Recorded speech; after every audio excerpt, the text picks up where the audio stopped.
Welcome to Civil Club, channel only for civil engineers.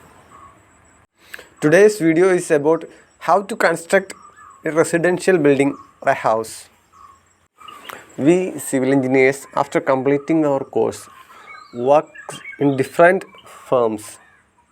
Some of us work with construction companies like builders, some others with road companies, some others do architecture, some do airport engineering or harbor engineering associated projects, some do interior designing or structural designing, etc. But in worksite we will have proper structural drawings. But in case of house construction, there will be only plan, elevation and a site plan.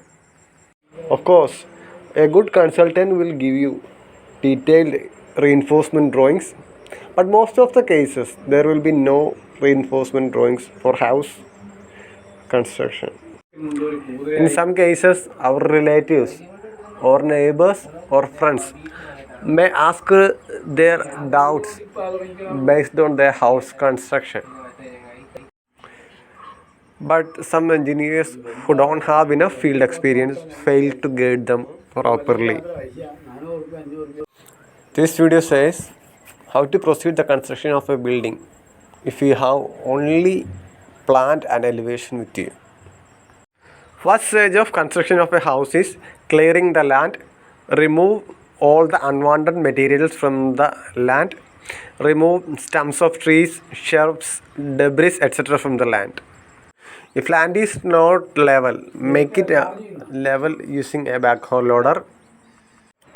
If land is above road level, do earthwork cutting, and if it's below road level, do earthwork filling.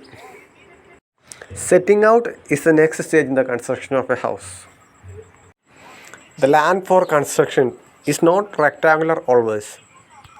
The distance from boundary of structure to boundary of field is called setback. In the process of setting out, first step is mark the outer walls of the structure by taking all setbacks from the boundary end. Setting out is started from the end where setback is least. Most of the plans give brickwork level drawings, but some plans give plinth level drawings. So before set out, check whether what type of drawing you have in your hand. For clarity, I will give an example. Suppose if you are provided with a brick level plan, if you use DR foundation will have an offset of 15 cm from brickwork level. There are different types of offsets used in construction. We will discuss about offsets later. Suppose if you have 1 meter setback in the drawing, you will have to reduce 15 cm during the set out of foundation. Hence, setback during setting of such foundation will be 85 cm. Another important point to be noted is while setting out, the walls should be perpendicular. To make lines perpendicular, we use Pythagoras theorem. Mark 3 cm in a line and 4 cm in another line using pin. The angle at which distance between these two pins become 5 cm will be right angle. Simple Pythagoras theorem is used for setting out right angles. Another point is, while marking construction lines, you have to extend the line to some distance in the site. The advantage of doing this is that we will not lose the ends of construction lines after earthwork excavation. Because after earthwork excavation, we will have to do set out for foundation construction. So if we keep the ends of construction line safe, we can proceed the construction by only checking the setbacks. So extending set out lines will help us to reduce work of setting out construction line 2 times. After setting out, mark the construction lines using marking powder. Then untie the line dories from the pegs and then do earthwork excavation.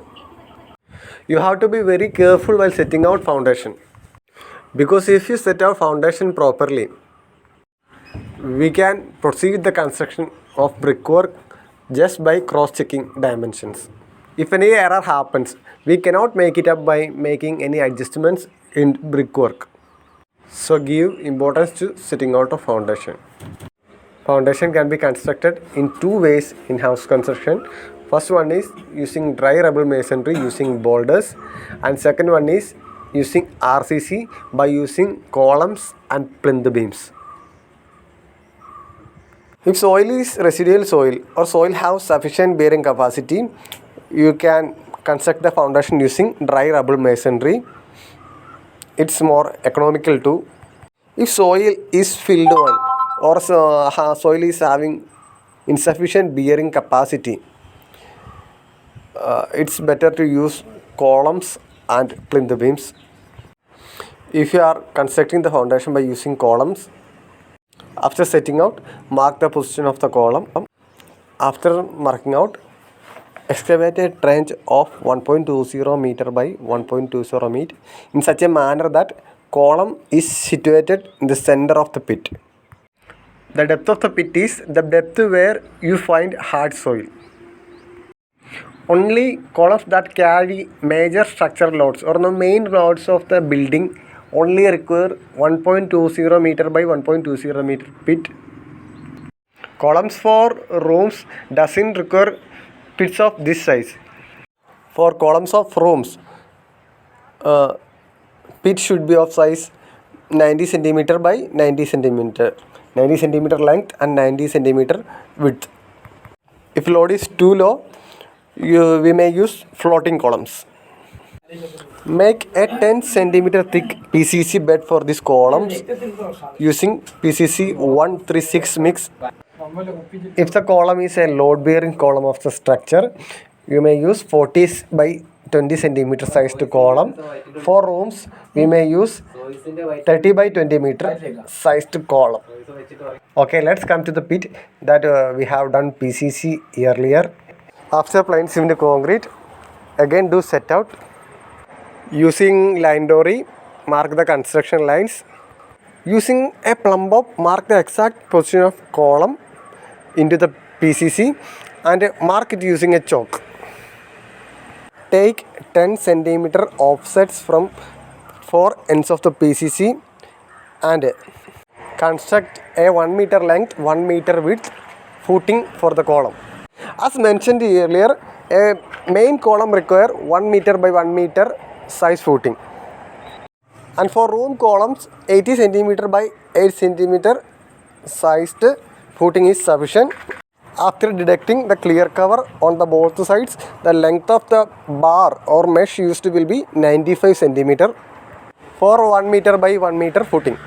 Make a mesh for column footing using 10 mm main bars, 10 mm distribution, both main bars and distributors at 20 centimeter center to center spacing, and place the main bars of the column in above marked position. During process of fixing main bars of the column, make proper setting out. If the position of the column changes, there is nothing rather than dismantling we can do. Mispositioned columns affect the beauty of the structure also. So make sure that the column is placed, we place the main bars of the column in a correct position according to the drawing. Okay, if the column is small one, do a 80 centimeter length and 80 centimeter wide concrete footing for the column. So deducting the clear cover, the length of main bars and distributors will be 75 centimeter.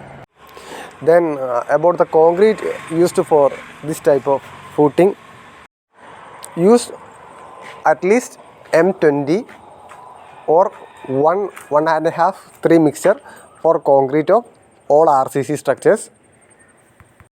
As you see in this picture, the end of mesh of the footing is bended upwards. It's good for the load bearing, transferring load to the soil.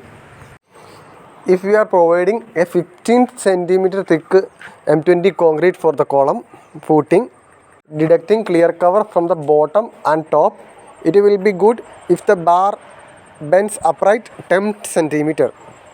You can do the concrete footing construction in such a manner. A 15 centimeter thick concrete, or as shown in the figure, you can do it's like in a haunch shape. This haunch shape increases the load bearing capacity of column. A 30 centimeter height is good for the construction of houses. Hence we completed the footing of the column. The remaining portions of this video will be uploaded in the second part of this video. If you like this video, like the video, comment your opinions, subscribe the channel for more videos. Thank you for watching.